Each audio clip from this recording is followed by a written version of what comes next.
Já perguntaram aqui como é que está o nosso buraco fantástico financeiro. Meus amigos, historicamente, o primeiro trimestre é o trimestre em que damos lucro. Porque há as vendas de verão, não é? Há a situação A mais B e recebes dinheiro de contratos e há os fins dos factorings dos anos anteriores e não sei o quê, e operações de caixa e recebe comissão e acabamos por dar historicamente lucro.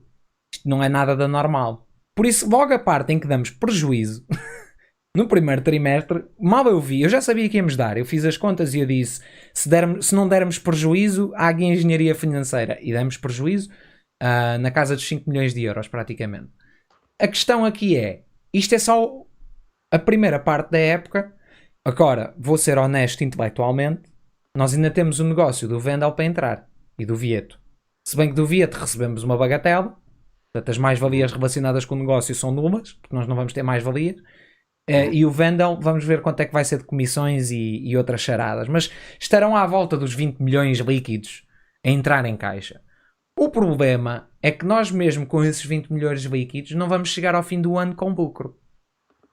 Vamos ter que vender em janeiro.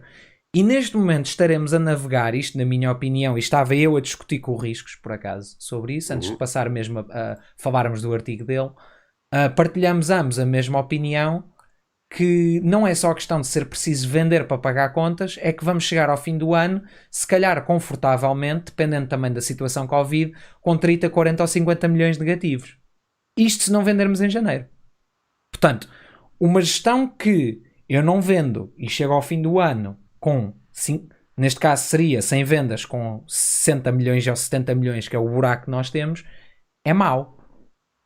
O que para mim ainda é pior, eu partilhei isto no Twitter, não vou partilhar aqui, mas se quiserem vão ao meu Twitter e encontram que é relativamente recente.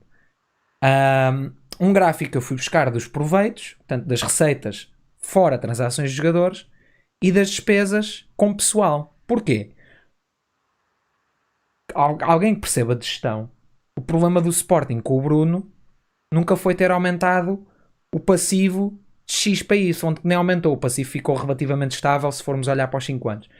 Mas o problema não é o passivo aumentar. O problema é o ativo não aumentar mais que o passivo.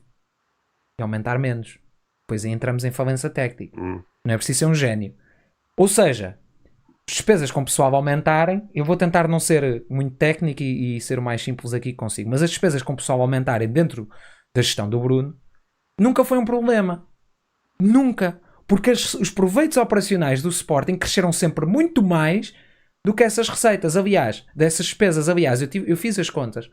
E as despesas com pessoal nos 5 anos do Bruno subiram qualquer coisa como 170% e os proveitos operacionais subiram 320% ou 323%. Ou seja, eles já eram maiores à partida que as despesas com pessoal e cresceram muito mais. Ou seja, isto é boa gestão. O que está a acontecer com esta direção e que não está no relatório de contas é que essa proporção que começou aqui e acabou aqui está a voltar para aqui. Ou seja, o buraco que temos está a aumentar. O fosso está a aumentar. Portanto, eu acho que estamos numa situação em que estamos um bocadinho pior com o Godinho. Por um simples facto. Já não temos o bailout da banca. Já não temos capacidade negocial com a banca porque já usámos essa carta em 2013. Ou seja, agora quando estourar, estourou. Já não vai haver banca a meter dinheiro, houve VMOCs a serem negociadas, meus amigos, não. A banca não tem absolutamente interesse nenhum em ter aquelas VMOC.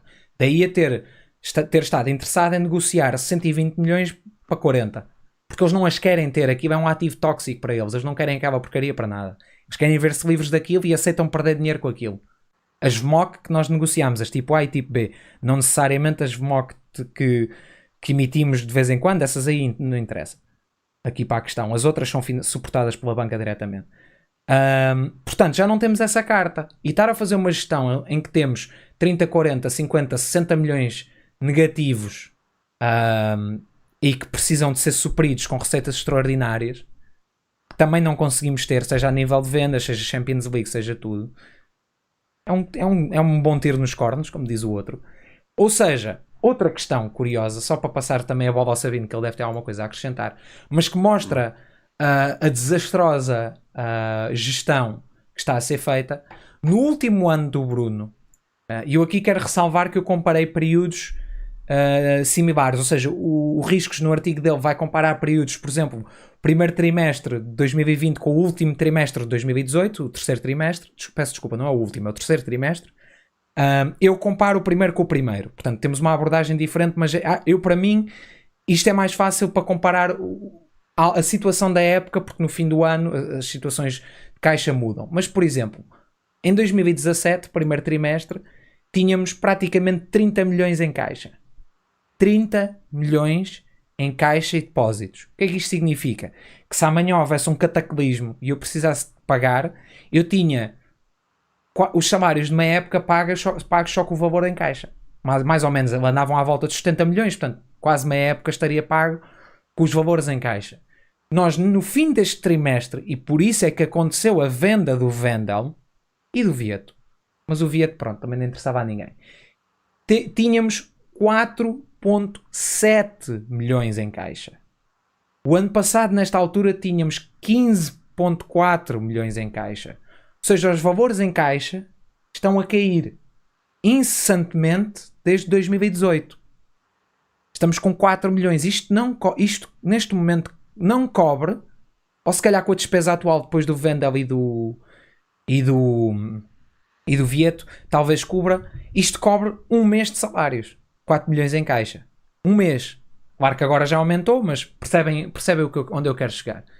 É que a situação é muito mais grave do que aquilo que aparenta com os 4 milhões negativos. E ainda mais grave, por fim, é que eles andam a vender e a despachar e a dispensar e não sei o quê para reduzirem salários, e os salários não reduziram grande coisa. Os salários continuam na ordem. Neste momento estão nos 15 milhões por trimestre, portanto agora deve descer um bocadinho. Eu deduzo que deixa para ir para os 13 milhões por trimestre.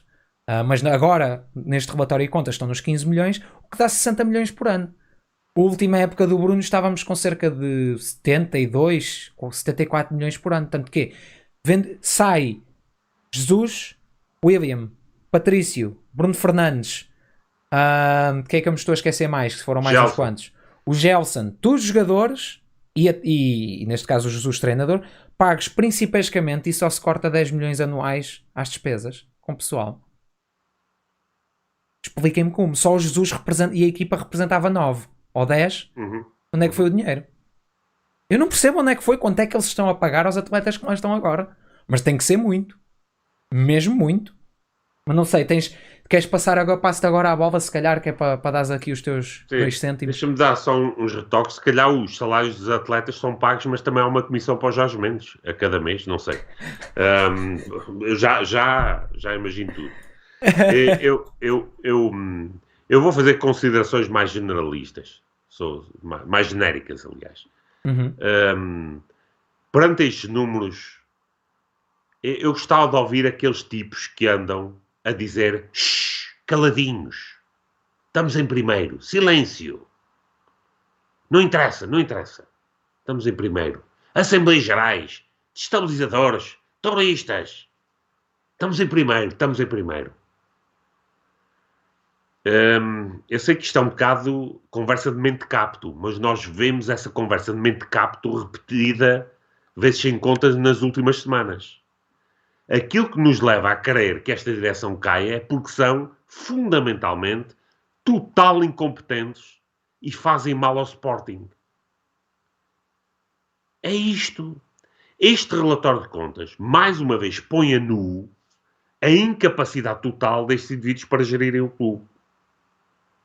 E felizmente que o balão de oxigênio da herança pesada, do Covid, do raio que o esparta, está-se a esvaziar. Porque as pessoas já começam a perceber, aqueles que têm menos informação, da incompetência total destes tipos para gerirem o clube. Este relatório de contas devia ser distribuído por todos os sportinguistas de uma forma que fosse acessível para as pessoas perceberem de uma vez por todas porque é que estes tipos têm que sair do Sporting. Não é já, era ontem. Porque eles estão a arruinar o clube de uma tal forma que vai tornar determinados cenários inevitáveis. E nós sabemos bem quais são os cenários que eles querem tornar inevitáveis. É incompetência total. Reparem, eles estão contentes, felicíssimos, que o estádio está vazio. Porque não há pessoal no pavilhão. Mesmo sabendo que isso, enfim, lhe tira grandes receitas que deviam estar nesta altura como parte daquilo que o Sporting devia receber regularmente. Mas estão felizes porquê? Porque isso lhes perpetua, ajuda a perpetuar o poder, que é a única coisa que eles têm interesse.